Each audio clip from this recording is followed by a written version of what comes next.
Father's Day. Hey Kyle, Yes, Noah. did you know that everyone has a dad?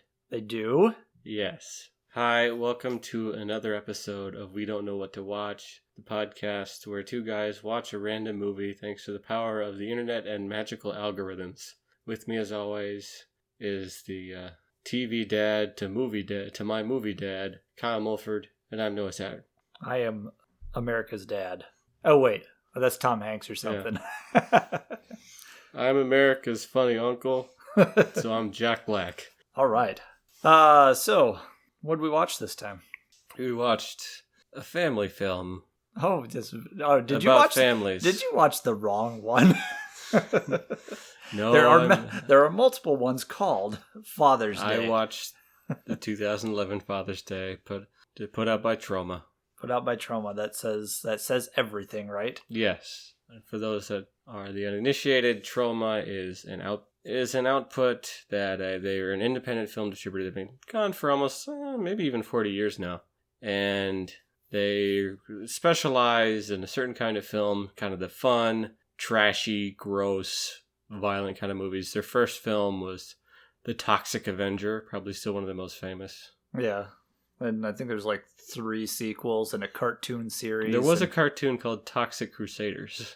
Yeah, something like that. I never saw the cartoon. I think I've seen the movie, so.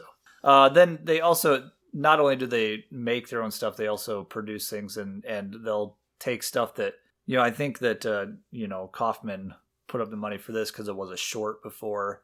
And so this was actually written and directed by Astron 6. You mean Adam Brooks? Yes. If you look at the IMDb page, it was directed by Adam Brooks. Well, it's actually directed by all 5 of Astron 6, which is a weird number, but actually Astron 6 actually started out as 2 people. I think it was Adam Brooks and Jeremy Gillespie might have been the first 2. Yeah. And then they added Matthew Kennedy, Stephen Kostansky, and Connor Sweeney. And I think they all acted in the movie too. Okay. So they're a Canadian film production and directing company. But Adam Brooks must be like this kind of the sole runner of this, because he was one of the directors, he was the editor, he was the cinematographer, he was the makeup guy, he was the star. He was the star of the movie. So he this was his baby. Yeah. I think this is the first one where they added 3 other guys to the production company. Okay. They had made a movie before this, I think. So Was it Velocipaster? No, but I saw a trailer for that at a film scene, and it looks amazing. Was it Wolf Cop? I have seen that one. No. Actually, it may be talked about later. Anyway, before we get into this movie, though, we're going to go into what you watching. Do you have anything of note that you've watched since the last time we talked? I saw Cats. And how was that experience? It was an experience. I didn't think it was that crazy, if you can get over the creepy CG gimmick, but it does raise more questions than answers. Like, the mice in this world have human faces. The cockroaches in this world have human faces. We almost see a dog, so does the dog have human face, or is it just a dog? I think it's just a dog. Also, Idris Elba cat can teleport. That's amazing. Yeah, so that's a big thing. It actually has more story than the show, but then again, that's not saying a lot. It's definitely a film to be experienced. I feel like, given the right crowd, this film could be a lot of fun. I feel like it could almost become, to a certain audience, it could become very similar to something like Rocky Horror Picture Show, where, people sing along to it, and they also, say some lines, they joke with it with different props and stuff, so... Damn it, Janet, I want a screw. Exactly. It could definitely be a lot of fun to the right crowd, but if you're put off by it, that's A-okay. If there's a certain amount of existential horror, but it's just silly nonsense poems set to music with pretty good dancing, and James Corden. All right. And Rebel Wilson. Sounds and interesting. Jason Derulo for some reason. And does he say Jason Derulo? I really wish he would say Jason Derulo Cat, or at least something or like his character's name is Rum Tum Tugger. He's the sexy one. I saw something where someone tweeted out that their child went with them to this and every time they were singing Jellicle for the Jellicle Cats, their kid thought they were saying genital. So that was pretty entertaining. Makes it so much better. But yeah, this film is rated PG, and I do want to remind you, it is under 2 hours. So a quick PG weird cat thing. It was very Jellicle. Very Jellicle. Did you see anything else? I saw the new Star Wars. I did as well. I went on my birthday weekend. I thought it was pretty good. I have to agree. I think, like the other two, there's choices I didn't like, but overall, this one felt very Star Warsy, and I just had a good time watching the whole time. So yep, it was a lot of fun. And if you want to talk more Star Wars, go do it somewhere else. We're gonna be done with that. Yeah, I don't want to go into spoilers because it's new, and everybody talks about Star Wars, so it's everywhere. Yep. So I watched some stuff. Some stuff and some things? I did. Well, as we're recording this, the last 2 weeks, New Year's and Christmas happened. So I got a couple of Christmas movies under my belt. One called Better Watch Out. I don't know if you've heard of this one. Sounds like a horror movie. Yes, it is. And it's kind of like a satire kind of horror comedy movie. Okay. Kid, his parents go off and the babysitter comes and he's like 12 and she's 16 or 17 or whatever, and he's really into her. Well, she doesn't like his advances, but then there's like a home invasion thing, and I don't even want to spoil what happens in this movie. Killer Santa? Because it's just kind Killer Santa? Does it go full Silent Night, Deadly Night? No, and I don't. But that's the only thing I'll say, because I recommend this movie. It's black comedy satire, so it's a fun horror Christmas movie if you're into those. I did watch one of the Netflix Christmas movies that came out this year because my wife watches all of those. Was it Christmas Prince 3 Royal Baby? No, but she has seen all three of those. Nice. We watched A Cinderella Story, Christmas Wish. So not to be confused with the Hilary Duff classic A Cinderella Story? No. Not to be confused with the Russell Crowe boxing movie, Cinderella Man? Cinderella Man? No. It's basically the Cinderella story set at Christmas, so okay. In modern day times.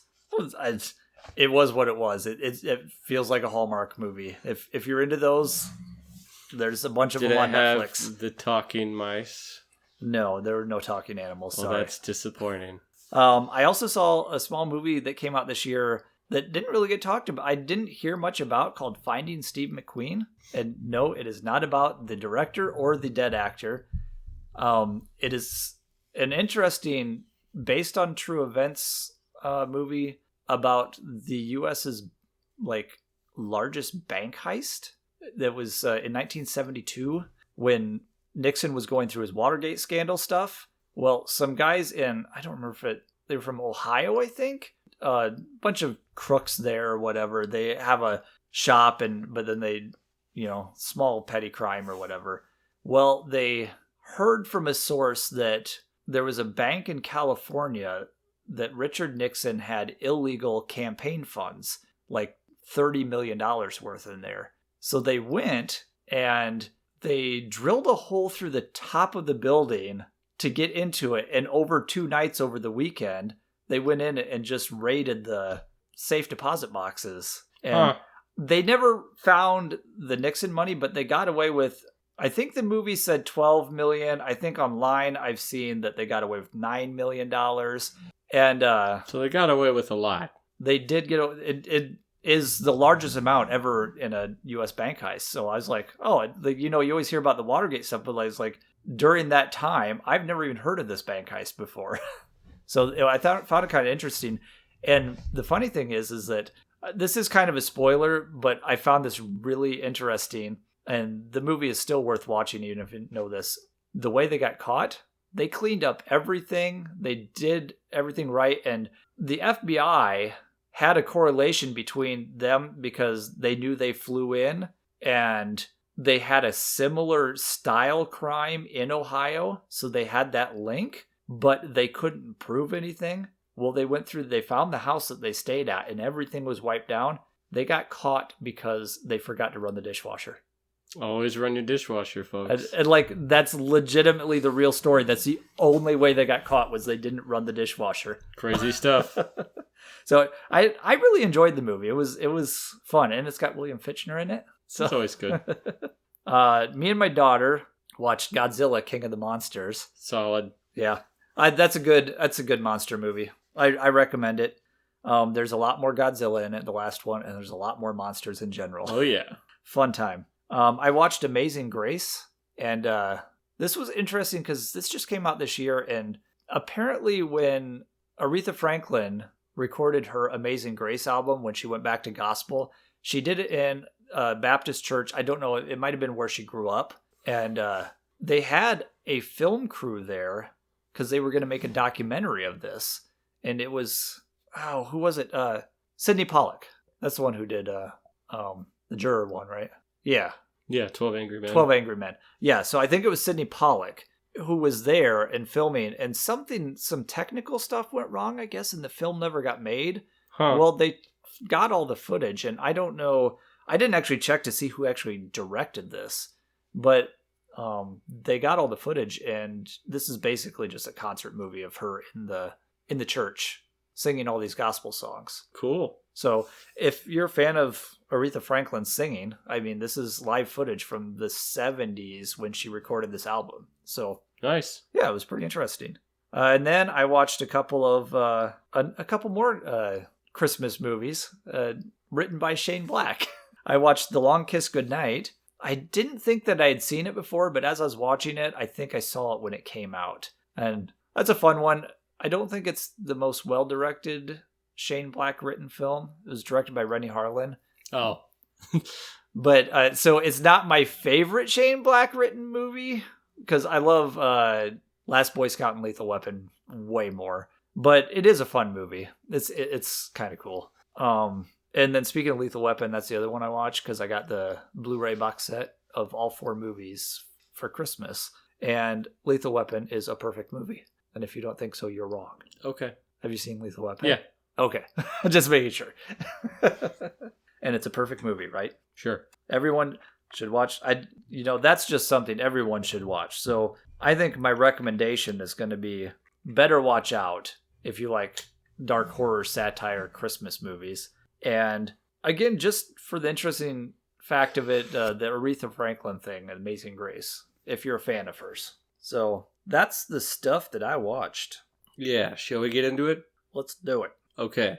So, Father's Day. From 2011. Like I said before, this was originally a short film, and it made its feature-length debut at the 2011 Toronto After Dark Film Festival, where it actually won 8 awards. Nice. I don't know if I really know what this Toronto After Dark Film Festival is, but Sounds like a good time. But if it shows stuff like this, that could be a fun film festival. Yeah.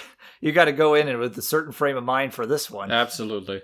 So I mean, just the way this movie starts out already is well, actually, before it even gets into the movie, it's interesting because it comes up with this like late night featurette type like voiceover, and the Astron 6 Friday late night movie. And so it's got one of those kind of openings, which is kind of just bizarre, but kind of fun. It's kind of neat. And then we go right into the movie and we see some dude eating a corpse. As you do. And yeah, and it just kind of shows how disturbing the movie's going to be. So if you can't handle the opening scene, because he's ripping the body apart. Yep, he's a lot of eating blood, it. a lot of gore. He's using the head to like the severed head, I think, to go down on him. Yep. So, I mean, this is the kind of movie you're getting into.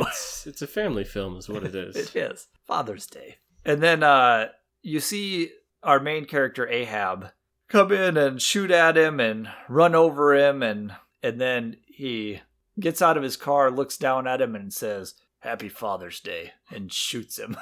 Yeah. And then we go to the opening credits. And we just want to point out that this character, Ahab, has an eye patch. He does. And a mustache and kind of crazy hair. And I love Ahab in this movie. He is fantastic. I don't know if you agree or not, but boy, was he my favorite part of the movie. It's certainly something. So then we after the credits, we cut to our another character, Twink. Can we talk about the credits first? They were kind of fun. Oh yeah. Drawn credit sequence drawn by comic artist Jim Rugg. He's got some great stuff out there. I'd recommend his series he has called Street Angel. There's a really nice collection of it that just came out for about $20. It's called Street Angel, Deadliest Girl Alive, and he's part of the YouTube channel Cartoonist Kayfabe, which is a lot of fun. Oh, I'll have to check that out. What is that about, that YouTube channel? It's two cartoonists, and sometimes they're joined by guests, and they just talk about comics and everything they're doing, and they do some live streams. One of the series they do, they just go through and kind of do commentary over old Wizard magazines. So, oh, nice. So they're really good about showing comics history and comics and kind of all of its forms, all of its things, and they do like at least a few videos a week. So highly recommended. A lot of fun, especially if you like comics, making comics, drawing comics, or if you just like hanging out with a couple of cool dudes who talk about comics. That sounds cool. The score over this was pretty cool too. I actually didn't mind the score for most of this movie. And I think it was one of the Astron 6 guys doing the score also. Got kind of a couple of Halloween vibes for me a few times. Yeah. Yeah, there was a little bit all over the place, but it was mostly pretty good score. Yeah. We get introduced to another character named Twink, and now we're in the future. You don't really know it at this point, but we've jumped ahead. Jumps to the present, and he's being questioned because his dad is dead, and we get the detective Stiegel, who shows up through the whole thing, questioning him. He doesn't like Twink because he's just a troublemaker, and he's a 16-year-old male prostitute. Yep. And so he's accusing him of killing his dad, and Twink is given a story about how his dad dropped him off at the pizza parlor, and then they actually show him blowing a guy in the alleyway. And then trying to pickpocket him. And he's a pickpocket also. So he was dropped off at his job, and then he came home we see his dad actually get murdered and raped up the butt. So by Chris Fuckman. Yes, that is the name of our villain. This film doesn't really do subtlety. No, it does not. It is not subtle. He rapes him, kills him, rapes him and then hurts him a lot, and then lights him on fire. And so the son Twink comes home and sees his dad running out of the house on fire. And that's the effects budget. Yeah, they blew it all right there. Although, no, there's some more cool effects later in the movie. And before this, they're talking. Twink must have lost his mom, and he's been a troublemaker. So his dad was going to send him to a priest to help straighten him out or whatever. Mm-hmm. And that's when we're after Stiegel lets him go, and he walks out of the Tromaville courthouse. He meets up with Father John Sullivan, who's all connected. Who's our the Troma cinematic universe. Yes. And the Toxic Avenger is cleaning the sidewalks out there. I wish. with his mop. And he runs into Father John Sullivan and spits in his face, and then says, did you have to watch as your dad burned to death? Huh? Did you? Well, no, I didn't. Oh, I'm sorry.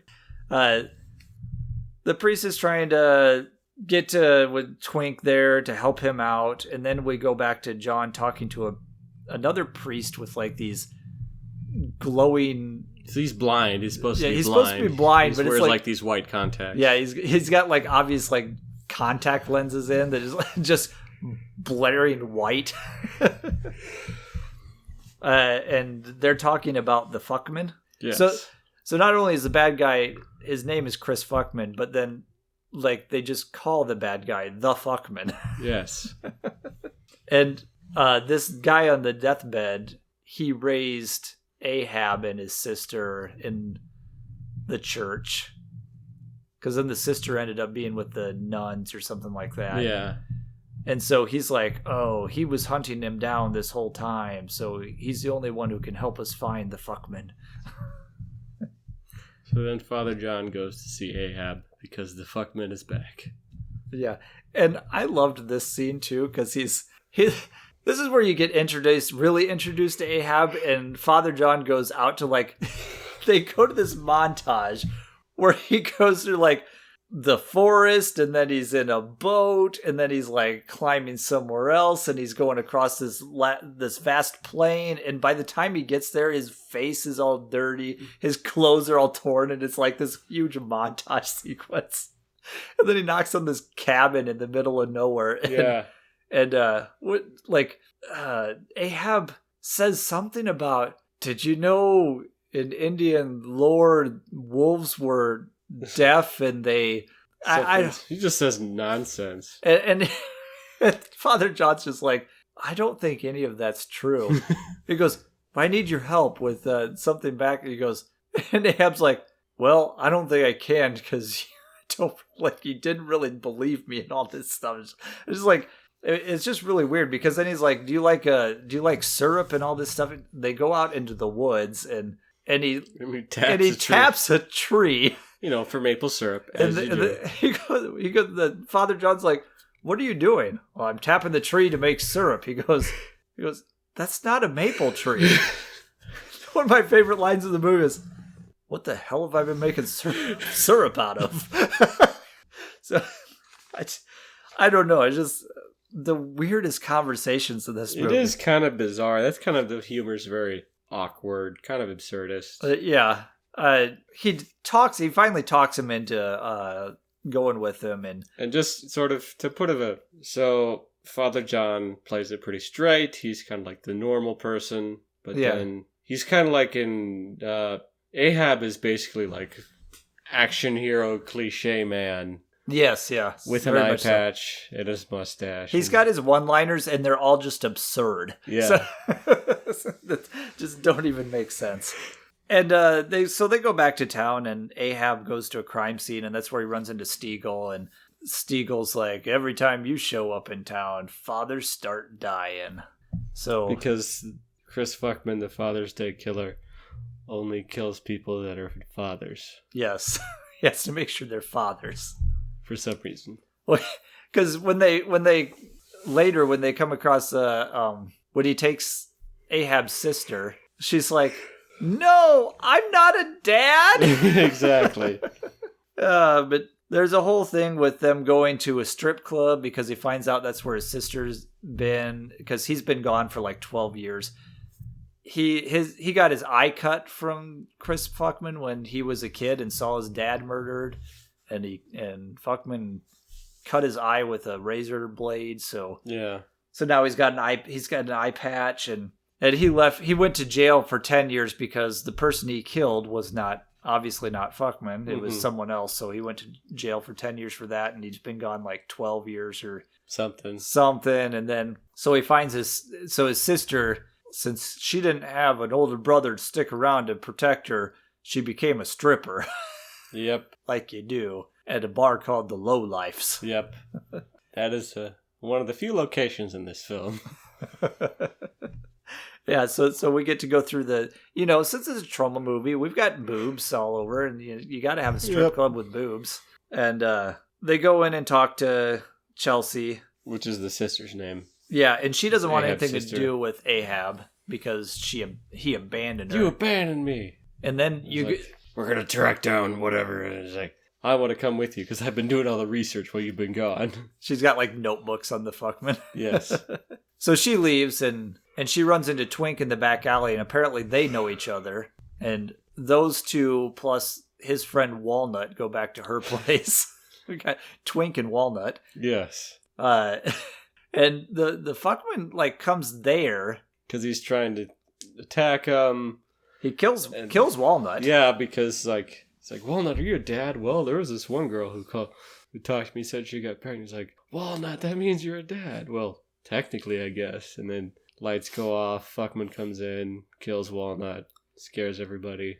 And then, just to be extra gross, he actually bites his penis off. As you do.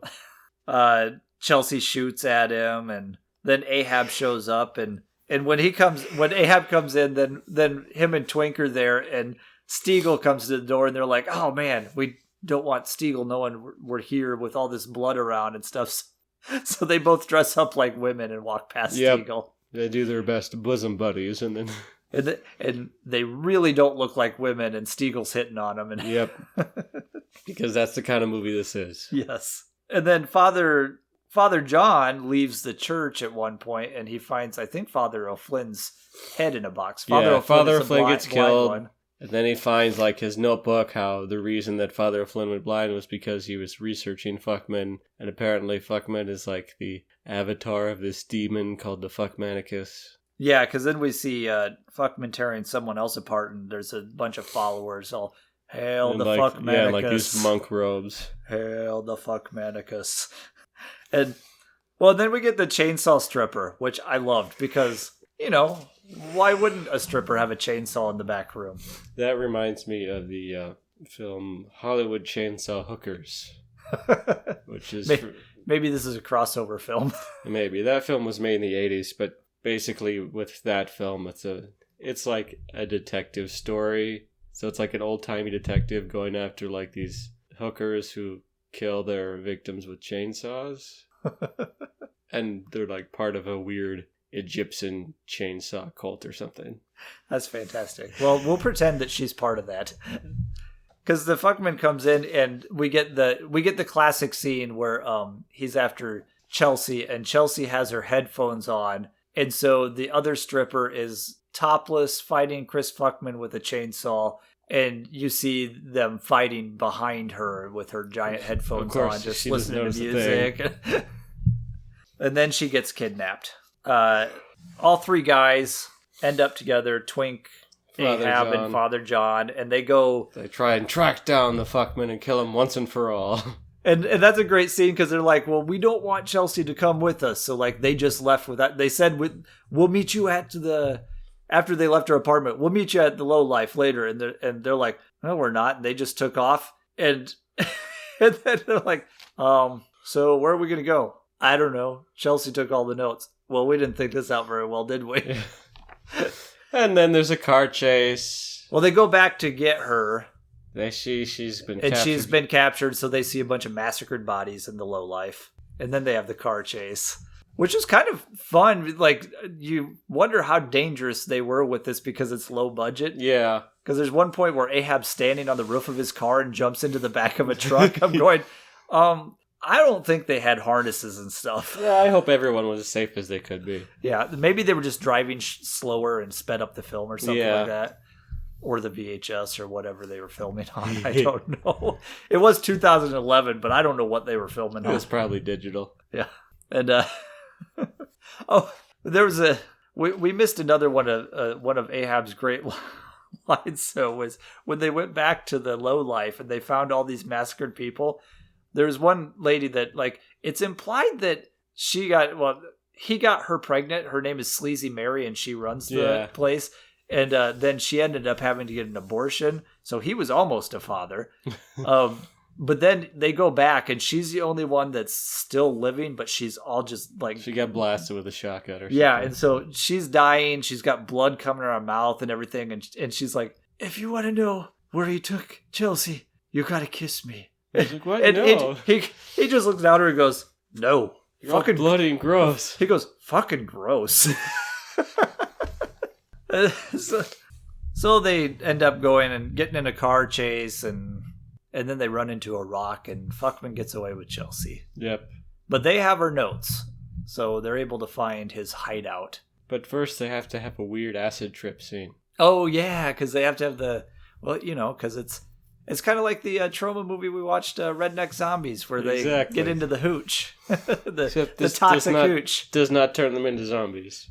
Because when he left his cabin, he had two jars. One said toxic berries and one said tasty berries. He grabs the toxic ones. Because apparently they make you high. Yeah, so they have their little toxic berry fest and have these weird-ass dreams and stuff. And they wake up, Ahab's fine, Father John's a little freaked out and completely naked, so... Twink and John are both freaking out. John actually bashes Twink in the head with a brick or a rock or something. Yeah, it's downright weird, and then none of that actually happened, so then they get back together, and then they find his Fuckman's lair. Well, I liked this too, because inserted one of those, like kind of a trailer for a non-movie called, what was it? Star Raiders. However, there is a movie called Star Raiders. Oh, so this was the actual trailer for an actual movie? No, this was this. They made a fake trailer for their fake version their fake movie called Star Raiders. But there is another movie, just happens to have that title.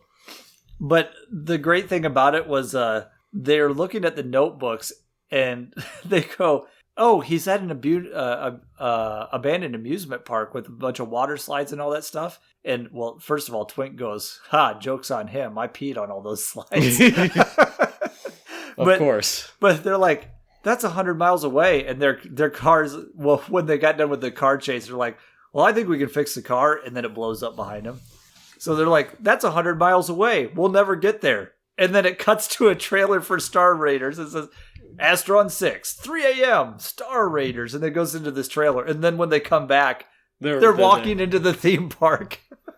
Yeah, it reminds me of one scene in Planet Terror, which is part of the Grindhouse double feature with Robert Rodriguez and... Yeah, I still haven't seen that, but I know what you're talking about. Planet Terror is probably the funnier one. It's a zombie movie. Oh, okay. So there's one scene where like they're all packed up for this. They're all packed up in this restaurant, and then there's just like says, "Okay, yeah, we'll be safe and fine as long as nothing bad happens in this restaurant wherever they are." And then there's just a scene that says, then you see like a title card comes up that just says "a missing reel." Cuts back to it and the restaurant's on fire or whatever.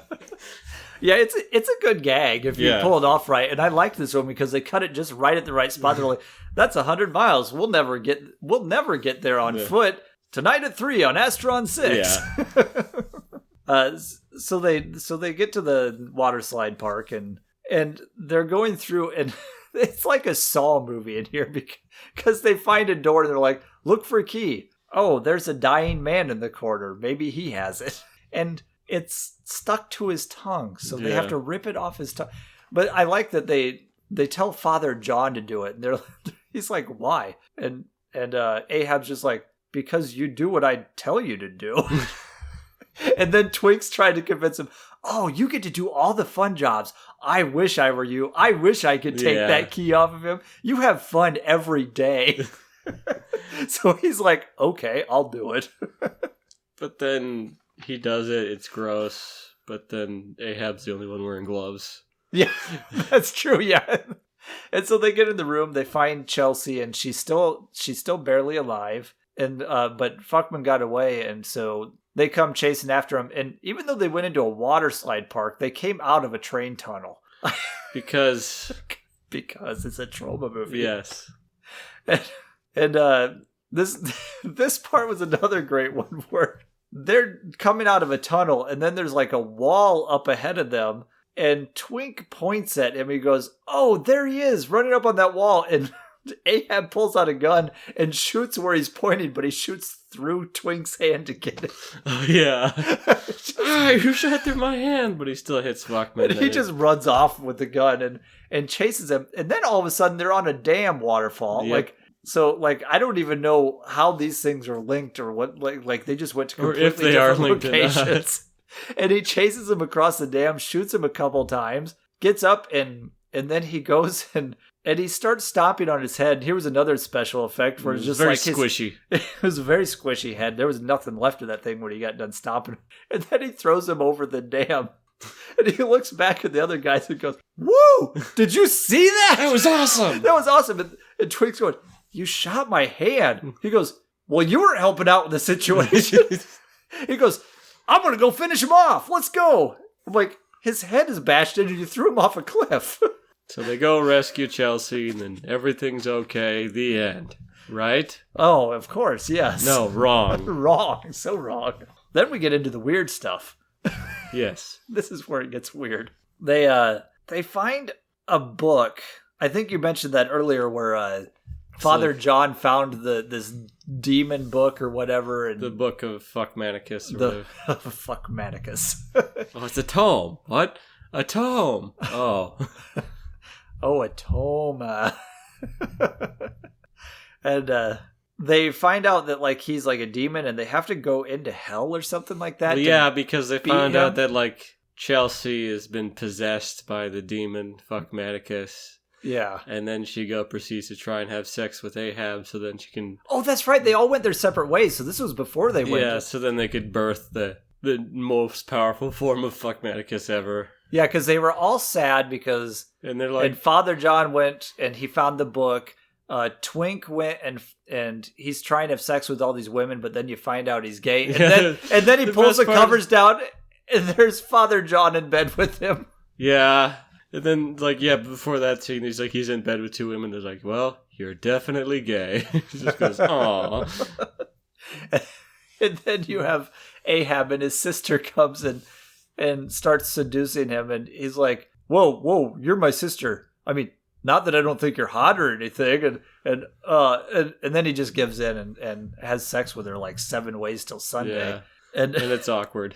And it's awkward. And, before he does that, Father John finds out that, like, it's a demon possession. Yeah. And he tries to call him, Father John, what are you doing on the phone? But, so they come and we find out that it was Stiegel and his henchmen all along. They were the robed figures. Yes. Yeah. And this was another great one where they have this arsenal and Father John and Twink come busting into the room. And there's 3 bad guys in there, and they just lay all of their bullets into one guy and ran out of bullets for the other 2. It was the worst raid ever. Kind of reminds you of Deadpool, where he keeps consistently forgetting his ammo bag. Yeah. God damn it. I left it in the cab. Yeah. And so, yeah, she gets, we assume she gets pregnant from this, and so they have to go into hell to fight this demon, and so they're all sitting around the table and they decide, well, we'll just have to off ourselves. And Twink and Ahab go to hell. And Father John kills himself and goes to heaven with a bunch of naked women around. They're angels. And they're angels. And he's like, I got to go to hell and fight this demon. And God, played by Lloyd Kaufman. Because, of course, he shows up in this film. He's like, no, you can't. You're here in heaven. And so he pulls a gun on God. Yeah. And then Father O'Malley or whatever comes in and helps him get away. Yeah. It's like, go, John, go. And then when they first go to hell, weird things start happening. Then eventually... Just a bunch of bizarre stuff, yeah. Like his coat. Then his coat talks to him. They see the coat's like, hey, I missed you, Ahab. Oh, hey, coat. Hey, coat. They see, like, Twink sees his dead father, Ahab sees the man he killed, and all this, and then they finally get to the demon, and we got Chelsea. He's, like, 30 feet tall, and Chelsea's, and, like, just this big slovenly guy, and Chelsea is next to him in a slave Leia, Princess she's pretty Leia much full outfit. Slave Leia at that point. She's like, don't look into, and Ahab's like, look me in the eye, demon. His eyes. And he throws up his guts. Yep. So we get a giant demon. Big fight with the demon. They all work together. Father John gets cut in half before. Yeah. Then they take bottles of maple syrup. Of his syrup. And I think they were saying, now you can take me syrupsly. And throw bottles of syrup at him. And then they hit him with a bottle of syrup. And then that starts to make that shrinks him. And then they still have the pipe for tapping a tree, and they shove it into him, and he turns into a baby. And then Chelsea comes and stomps on him till he's dead, and then God comes down, and they're like, "You run here too, yeah, yeah. I'm God and the devil. Like, if you have like this conflicting thing, there's more interest in." And they're all like, "Well, we beat the demon. We beat you, devil, God, devil, whatever." He's like, "Okay." It's like, no, we beat you. All right. And he just walks away. And so then we have him just staring at the door, and they're like, how do we get back? Maybe you try the gun again. So Ahab shoots himself in the face and nothing happens. Does nothing. He's like, how do we get back? It's like, well, if we believe really hard. Hope.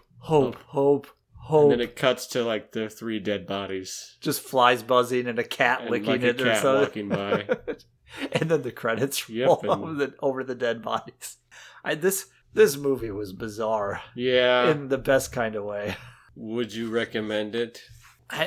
Here's the thing, is if you like Troma movies, which I like a good stupid movie.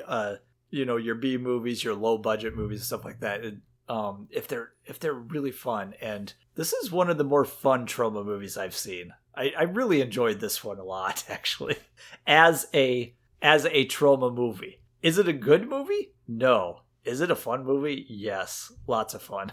So I would recommend it for anybody who wants to watch this kind of movie. Yeah, Troma's interesting because there's some major talent that has come out of Troma. I can think of off the top of my head James Gunn and Trey Parker and Matt Stone. Yeah, they all got their start at Troma. Yeah, so there is talent, like you said, and these guys, actually, two of the guys from Astron 6 went on to direct in 2016 a movie called The Void, which I haven't seen it yet, but that got a lot of buzz. So, and I think that was a more serious film. And a little higher budget. So I guess some of these guys are doing okay too. So it's good for them. Yeah.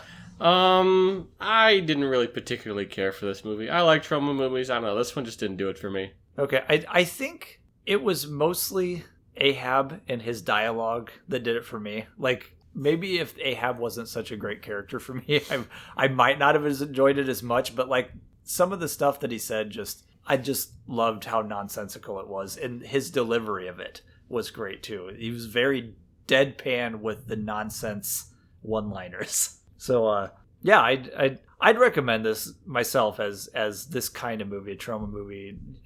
It is, even for a Troma movie, it gets pretty gross. Like I said, biting off penises and just weird stuff like that. And what would you pick for a double feature? Here's the thing is, it's hard to double feature a Troma movie. So what I did is, and I went and actually watched this one. The original Astron 6 guys, well, a lot of these actors, and it was actually a different director. Okay. They had a movie out the same year with a lot of the same actors. So Twink and Ahab and Father John, and I think a couple other actors were in this other movie called Manborg. And so if you're going to watch something like Father's Day, I just recommend you have some friends over, you get some drinks, and you just have a double feature of just nonsensical, low-budget movies. And I think this group of guys has a lot of fun with their movies. So Manborg is basically like, there's this war between humans and vampires, and during the war, I think it's the Father John, his character in this, he gets killed, but then it ends up in the future, and they had revived him, and he's like part machine now. And the line for the title of the movie is, someone goes,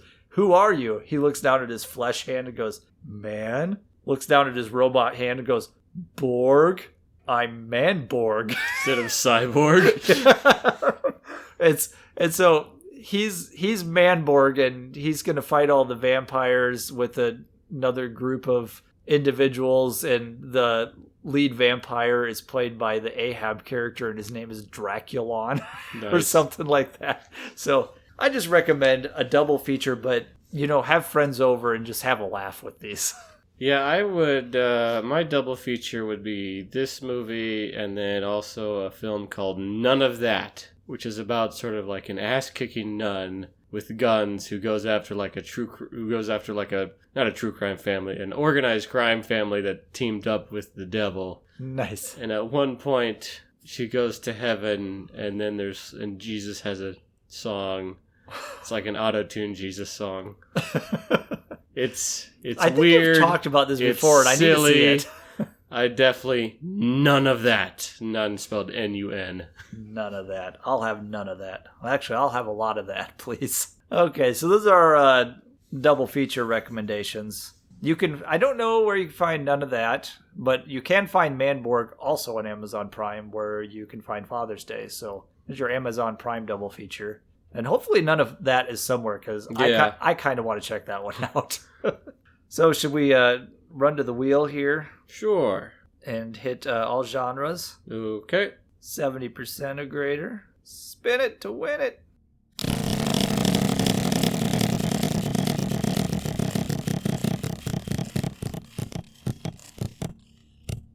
We have a drama/romance on Prime Video. The Charles Dickens story of Nicholas Nickleby, a young boy in search of a better life for his recently torn apart family. A young, compassionate man struggles to save his family and friends from the abusive exploitation of his cold-heartedly grasping uncle. I hope his uncle's name is Scrooge. This is from 2002, and okay, I gave away the title in the description. Come on, people. Noah's supposed to guess the title. It's Assault on Precinct 13. Yes, it is Nicholas Nickleby. You're correct. Yeah. Nicholas Nickleby, featuring Charlie Hunnam and Nathan Lane. Nice, like Nathan Lane. Is streaming on Prime Video. I hope he sings. That'd be great. So this has a 78% on Rotten Tomatoes. Actually, I hope it's a sequel to The Birdcage, starring Nathan Lane and Robin Williams. That'd be awesome. I need to watch The Birdcage. It looks like a lot of fun. Oh, have you never seen it? I have not seen it. Oh, especially if you're a Robin Williams fan and Nathan Lane fan. That is a must watch. Because I know that in that one, I think Robin Williams has a mustache. One of them has a mustache. Yes, I think it's Robin Williams in that movie. Yeah.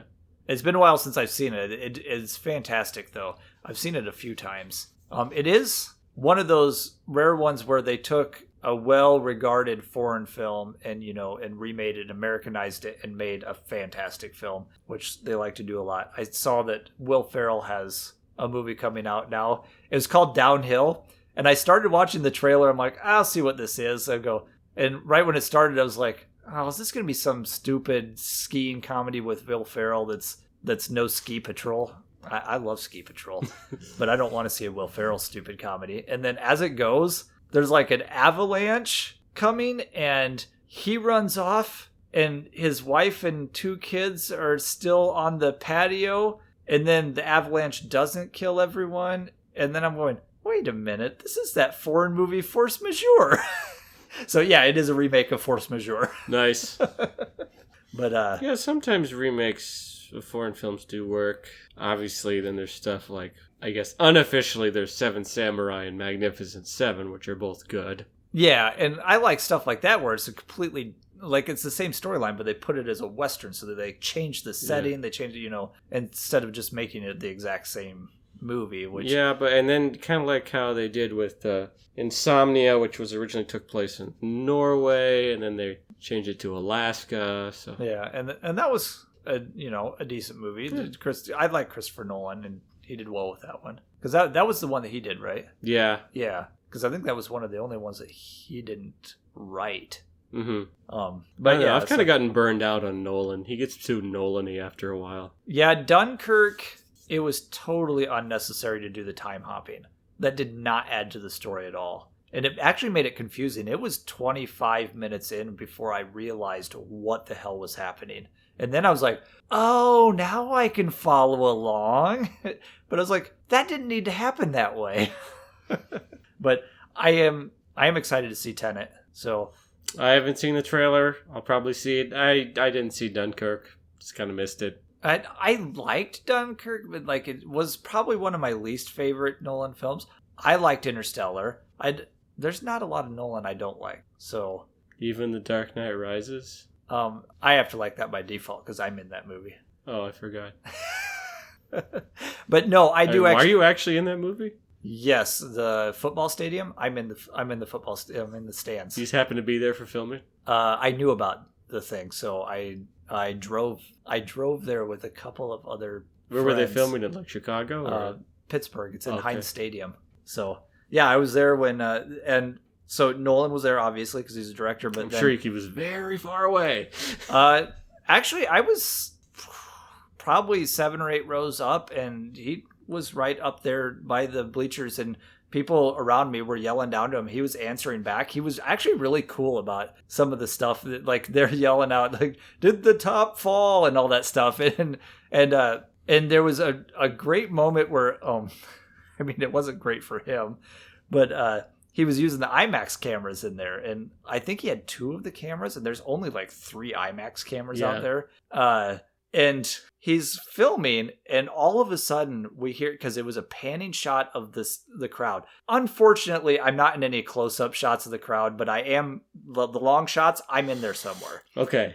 But he's panning across the crowd, and all of a sudden you hear this, and he just yells out to the crowd. He goes, "Do you know what that sound was?" And they're all like, "What?" And he's like, and I don't remember the exact amount. Like it could have been way more or less than this. But he goes, "That was the sound of $2 million." Oh no! And it was like because of how much whatever the reel of film cost. So it was like $1 million or something, like especially or a couple IMAX 100,000 film, or something. But someone yells out. He goes, "Well, I'll help you put in the next reel," and he goes, "You can't afford to put me in the next reel." It is kind of cool that he was kind of talking with the crowd. And just making jokes about that's kind of funny that he can make jokes about how he just lost like so much money just because of one reel of film. I mean, it is kind of nice that he's able to keep it light on set. I know some directors it's lighthearted. He didn't get all angry about it, and and whatever. He like kept his cool and joking around with the crowd, and it's the football stadium scene. So Tom Hardy was out there too, and they had a drawing actually, and one random person in the crowd won a brand new car, and he got to go out, and Tom Hardy handed him the keys to the new car. So that was pretty cool. Was Tom Hardy in full getup? Yeah, that's kind of cool. So he got handed the car keys from Bane. It actually sounds like a pretty cool, fun experience. Oh, it was amazing, and then it's interesting to watch like the behind the scenes stuff of all that, because we're at the football stadium, and this is the part where the ground starts imploding, and in the movie it's going coo, coo, coo, and then just like sections falling down. That guy running. Yeah, into the ground. Well, those were actually Pittsburgh Steelers football players. So like Hines Ward, not Hines Ward, is that his name? Something Ward. And a bunch of other Steelers players. They were all in that scene, and for the explosion part, he lines up the entire field with these square platforms and covers them in dirt. And he says, "Okay, we're going to roll on this, and we only get one shot. It only happened once." And what happened was, he goes, "You have to all look scared. You can't be looking at the field." So everybody's covering their eyes, and you're kind of like looking at your peripheral vision because you kind of want to see. You want to see the effect, right? But so we're all like acting scared and running away from everything and all this stuff. And when the explosion goes off, the field was just covered, and it was just boom, boom, boom, boom, boom, boom, boom across the whole field, and just dirt everywhere. It was pretty cool. And then when I went to go see it in the theater and I saw that, it was like, I'm there going, "Oh, this is like this super fast explosion." And then I see in the theater, like I just see boom, boom, and then like the CGI ground going down. I was like, "Oh, that is so cool." It's just it's clever. Yeah, it's just it was really fun. A great mix of effects, because I mean, that film is, whatever you think of it, it's got solid effects work. So yeah, and also of course we're Bane's big escape thing. They dropped an actual plane, as you do. Well, and that's what I like about Nolan. He likes to do the practical stuff a lot. He does use CGI, like the field falling in, but he used real explosions, but then added CGI to it. It's a good mix, yeah. Yeah. So, but anyway, that was way off topic there, but. So we have Nicholas Nickleby from 2002. We said it was on Amazon Prime. On Amazon Prime. So that's the show for today, folks. Until then, I was born in the Dickens, shaped by it. And then the Fuckmanicas bit off the Dickens. Amen. You're welcome.